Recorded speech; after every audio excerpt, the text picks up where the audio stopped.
The gravel dug into my palms when I hit the driveway. I remember that detail more than anything else. Not the sound my body made when I fell, not my sister's voice, not the burning in my shoulder, just the gravel. Small, gray, and cold against my skin, while the Florida sun made everything else feel like it was on fire. My sister Carol stood maybe 6 feet away. I watched her shoes, white sneakers, the kind she always wore to look casual, turn and walk back toward the house. She didn't say a word. My father had been dead for 11 days. I'm 31 years old. I work as a dental hygienist in Ocala, Florida, and until 14 months ago, I believed that the worst thing that had ever happened to me was my parents' divorce when I was 9. I believed that because I had spent 22 years watching my sister rewrite every story in our family to make herself the victim, and somewhere along the way, I started seeing things through her lens too. My name is Jenna. My sister's name is Carol, and what I'm about to tell you is something I have only said out loud to 3 people: my boyfriend, my attorney, and a detective named Hargrove who smelled like gas station coffee and took notes with a mechanical pencil. I'm saying it now because I'm done being quiet. My father, Raymond, was not a wealthy man by any standard measure. He drove a 2009 Chevy Silverado until the transmission gave out last spring. He ate dinner at the same diner on Route 27 every Tuesday for 30 years. He owned a small residential cleaning company, 8 employees at its peak, 5 by the time he got sick, and a half-acre lot outside Ocala with a house he'd built himself in 1987. By Florida standards, the property wasn't much. By our family standards, it was everything. When the cancer came back the second time, my father called me on a Thursday evening. Carol had already been to see him that day, he said. She'd brought a casserole. She cried a little. She'd also, very casually, mentioned that she'd spoken to a financial advisor about what happens to property when someone passes without a clear estate plan. My father told me this without editorializing. He was a quiet man. He let facts speak. 3 days later, he called his attorney. I didn't know what was in that will until after the funeral. The funeral was at a small Baptist church in Williston. Carol had organized everything: the flowers, the program, the reception at the church hall afterward. She was good at that kind of thing. She was good at being visible, at making sure people saw her doing the hard work while making you feel, without her ever saying it directly, that you weren't doing enough. I drove up from Ocala alone.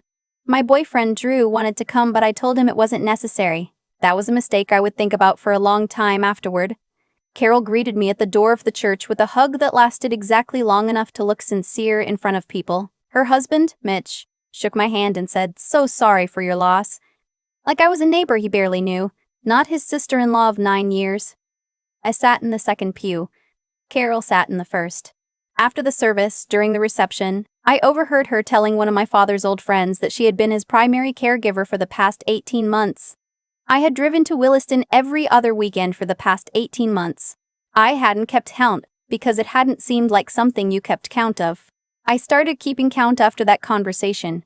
The reading of the will happened 8 days after the funeral, at the office of my father's attorney downtown. The office was on the 2nd floor of a building that also housed an insurance agency and a tax preparer. There were plants in the waiting room that looked like they hadn't been watered in 2 weeks. Carol and Mitch arrived first. I arrived alone.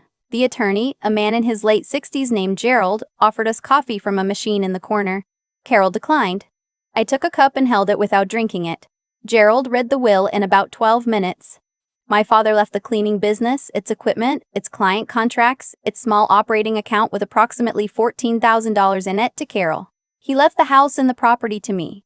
The property had been appraised 18 months earlier at $310,000. In the 14 months since, with development moving steadily north from Gainesville, 3 comparable lots on the same road had sold between $390,000 and $440,000. Carol knew this. She had done her research. I watched her face while Gerald read. She didn't move. Her hands were folded in her lap, and she looked at a point slightly above Gerald's left shoulder. Mitch's jaw was tight. When Gerald finished, Carol said, "I'd like a moment alone with my sister." Gerald stepped out. She didn't yell. Carol never yelled. She spoke in a very controlled, very quiet voice and told me that our father had not been in his right mind when he changed the will, that he had been on pain medication, that Gerald had clearly taken advantage of an elderly sick man, that she had given up more than I could imagine to care for him, and that what he'd done was not fair. and that she expected me to do the right thing. I told her I needed time to think. She said I had 2 weeks. I drove home to Ocala and called Drew and cried for about an hour. Then I called Gerald and told him to lock everything down. The 2 weeks passed. I did not do what Carol wanted. The calls started first. Carol, then Mitch, then a number I didn't recognize that turned out to be one of Carol's friends who had apparently been briefed on the situation. Then my mother, who lives in Tallahassee and who has not been emotionally neutral about anything involving my father since 1998, called to tell me I was being selfish. I started keeping records. I don't know exactly when that instinct kicked in.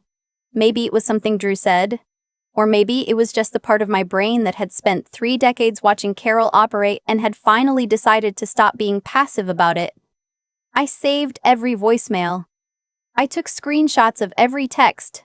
I started a notes document on my phone where I logged every call, date, time, duration, summary. Drew thought I was being paranoid. I told him I hoped he was right. He wasn't. My father's house was still in estate processing, meaning I couldn't sell it yet, but I was responsible for it. I went up on a Saturday in October to check on things, clear out some of his personal items, start the slow process of figuring out what to keep and what to donate. Carol's car was in the driveway when I arrived. She had a key. My father had given her a key years ago, and I hadn't thought to ask Gerald about whether that needed to change during probate. Another thing I would think about later, she was in the kitchen when I walked in. She said she was collecting some of Dad's things that she wanted to remember him by. I asked her what things. She pointed at a box on the table. Inside the box was his old toolbox, a framed photo of her kids with my father at the beach, and a manila envelope. I asked about the envelope. She said it was just some old paperwork of his that she was going to sort through and throw away. I asked her to leave it. The way her face changed, just briefly, just for a second, told me everything I needed to know. I took the envelope. Inside were 3 documents.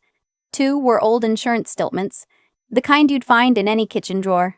The third was a handwritten letter from my father dated 4 months before he died, addressed to Gerald, discussing his intention to change the will and his reasons for doing so.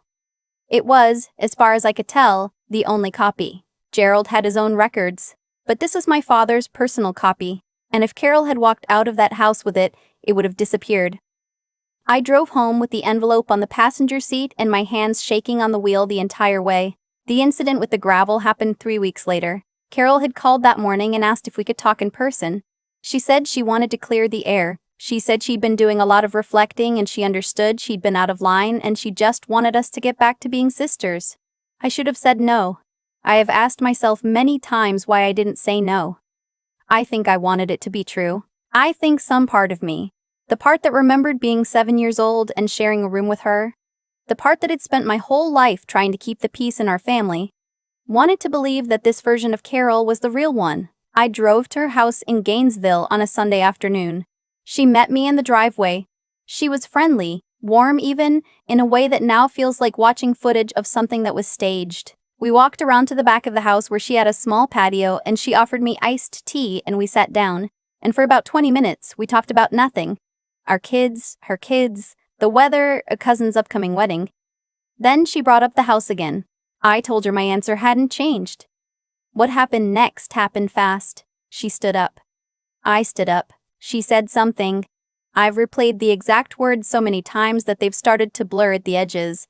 But it was something about how I had always been selfish, how our father had always favored me, how she had given years of her life and I had given nothing, and I was standing there going to steal everything from her. I took a step back. My heel caught the edge of the patio where the concrete meets the driveway. I went down hard left side, hip and shoulder, skidding across the gravel. She stood over me for a second, and then she walked away. I lay there for probably 2 minutes. My hip was screaming. My shoulder had taken the worst of it and I couldn't put weight on my left arm. I eventually got myself to sitting, then to standing, leaning against her fence. She was inside the house.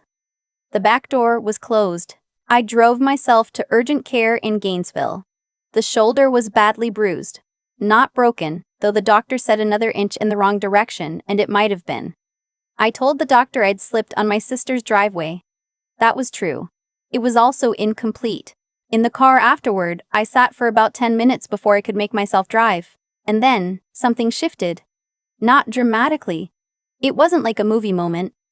It was quieter than that. It was more like the last few pieces of something clicking into place, and me finally deciding to stop pretending I didn't see the picture they made. I called Drew, then I called Gerald. Then I asked Gerald if he knew a good attorney who handled civil harassment cases.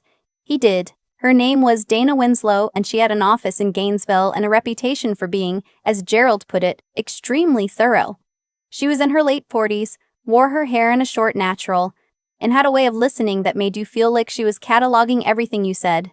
I brought her the notes document, the screenshots, the voicemails, the manila envelope, and the urgent care paperwork. She looked at everything without speaking. Then she asked me one question. Is there anything else you haven't told me yet? I thought about it. The security camera, I said. Carol had installed a camera over her back patio 2 months earlier. She'd mentioned it casually in one of our phone calls as an aside. Something about the neighborhood having some break-ins. I hadn't thought about it since, but if that camera had been running on the afternoon I fell, it had recorded everything. The argument, the fall, her walking away. Dana's expression didn't change, but she wrote something down. Getting the footage was not simple. Carol denied that the camera had been recording that day. She said it had been malfunctioning. Her attorney, because she had retained one by this point, sent a letter saying the camera data was unavailable. Dana filed a civil lawsuit against Carol for damages related to the incident. As part of discovery, she subpoenaed the camera manufacturer's cloud backup records. The camera had been recording. Carol had deleted the local footage from the device within 48 hours of my fall, but the camera model she had, a mid-range home security brand, automatically backed up 30-second clips to a cloud account whenever motion was detected. The backup process happened server-side, independently of the device itself. Deleting from the device didn't touch the cloud archive. There were 4 clips from that afternoon. They showed everything. They showed her standing over me. They showed her walking away. They showed me lying on the ground for 1 minute and 47 seconds before I moved. They also showed, in the clip from about 12 minutes earlier, Mitch coming out the back door, handing her something, and going back inside. Dana's investigator identified the object as a phone. The timing corresponded with a call Carol had received from a number registered to a real estate attorney she had been consulting, a different attorney from Gerald, one she'd never mentioned to me. The implication was not subtle. Carol's attorney tried to settle twice. The first offer was low enough that Dana laughed, not unkindly, and said we'd continue. The second offer was higher and included a clause requiring me to sign over the property. I declined. What happened next moved faster than I expected. Dana had shared the footage and the discovery documents with the Ocala County Sheriff's Office, who had opened a separate criminal inquiry. The grounds were potential elder financial exploitation, specifically, the question of whether Carol's months of pressure, the attempted removal of estate documents, and the contact with the real estate attorney constituted a pattern of criminal financial exploitation of a vulnerable adult's estate. Carol was not charged. What happened instead was that she was called in for a voluntary interview. Mitch was called in separately. Their stories had a gap in them, a specific gap, around what Mitch had handed her before the argument on the patio, that they could not make match up. On a Tuesday morning in January, Carol's attorney called Dana and said their client would like to discuss a resolution. The settlement agreement took 6 weeks to finalize. Carol received nothing from the property. She retained the cleaning business and its assets as my father had intended. She paid my medical costs and legal fees in full. She signed a document acknowledging the estate was valid and that she had no further claims against it. Gerald oversaw the closing when I sold the property 3 months later. The final sale price was $427,000. I didn't feel triumphant when the check cleared. I thought I would. I sat in my car in the parking lot outside the title company and waited for the feeling I'd imagined, some version of victory, of rightness, of the ledger finally balancing. What I felt instead was tired. And sad in a way I hadn't expected. Not for losing my sister, that had happened long before any of this, maybe so long ago I couldn't pinpoint when. Sad for my father maybe. Sad that the last thing connected to him became a legal document, a number in an account. I drove home. Drew had made dinner. I ate it. We watched something on TV neither of us can remember now, and that was the night. I kept the notes document. I still have the screenshots, the voicemails, the manila envelope in a fireproof box in the closet. Dana told me to keep everything for 7 years. I don't know if I'll ever need them again. What I know is this: the instinct to document, to record, to save things even when you hope you'll never need them. That instinct kept me in the house my father wanted me to have. It didn't feel brave while I was doing it. It felt paranoid and small and sad. But it was the right thing. If you're in something like this right now, a family situation where something feels wrong and you're trying to talk yourself out of your own gut, stop talking yourself out of it. Write it down. Save the texts. Get an attorney's name before you think you need one. And if someone walks away while you're lying on the ground, remember that clearly. Remember every detail. Because the details are what hold up in court. Carol and I haven't spoken since the settlement. My mother calls occasionally and mentions her in a sideways way, testing whether the door is open. It isn't. Mitch coached my nephew's soccer team last spring. I know this because I saw a photo on my nephew's Instagram. He had his father's same jaw, my sister's same eyes. I looked at the photo for a while and then I kept scrolling. My father's toolbox is on a shelf in the garage. Drew uses it when something needs fixing. I like that it still gets used. The diner on Route 27 where my father ate every Tuesday, I went there once, about 2 months after everything was over. The same booths, the same laminated menus. I ordered the same thing he always ordered, which was a club sandwich and black coffee, and I sat there long enough that the waitress came back twice to refill my cup without me asking. When I left, I tipped her 40%. I don't know why I'm telling you that. I just remember it felt important. I've thought a lot about cause and effect since all of this ended. Not in any spiritual sense. I don't think the universe was keeping score or that Carol got what she deserved because some invisible force was watching. I think what actually happened is simpler and, in some ways, harder to sit with. The choices people make have weight, and eventually that weight lands somewhere. Carol made a series of choices. She chose to contest a will she had no legal standing to contest. She chose to enter my father's house during probate and take documents that weren't hers. She chose to walk away from me on that driveway. And then she chose to delete footage she believed would disappear, without knowing that the camera she had installed herself was backing everything up to a server she'd never thought about. Every single one of those choices made the next consequence more inevitable. Not because she was unlucky, because she kept going. I made choices too. I chose to take the envelope off that kitchen table instead of letting her walk out with it. I chose to start writing things down when Drew thought I was being paranoid. I chose to call Dana instead of trying to handle it quietly one more time. None of those felt like brave decisions in the moment. They felt small and exhausting, and I second-guessed every one of them. But they added up to something. That's the part nobody tells you about getting through something hard. It doesn't happen all at once. There's no single moment where you decide to fight back and everything shifts. It's quieter than that.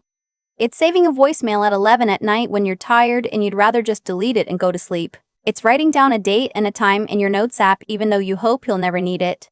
It's making one more phone call when you've already made 10 that week and you're running out of energy for all of it. Resilience isn't a personality trait some people are born with. I don't believe that anymore. I think it's just what it looks like when someone keeps making the next small right decision, even when they're exhausted and scared and not sure it's going to matter. The thing about intelligence, real, practical intelligence, is that it's mostly about paying attention. Carol underestimated me because she'd been underestimated me my whole life.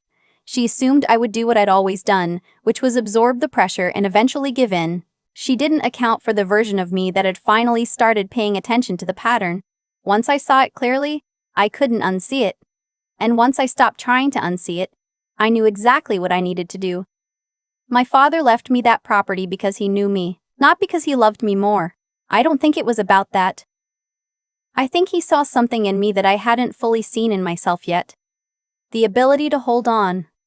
The willingness to do the quiet, unglamorous work of protecting something worth protecting. I drive past that lot sometimes even though it belongs to someone else now. There's a new foundation being poured. Something is being built there. I think he would have liked that.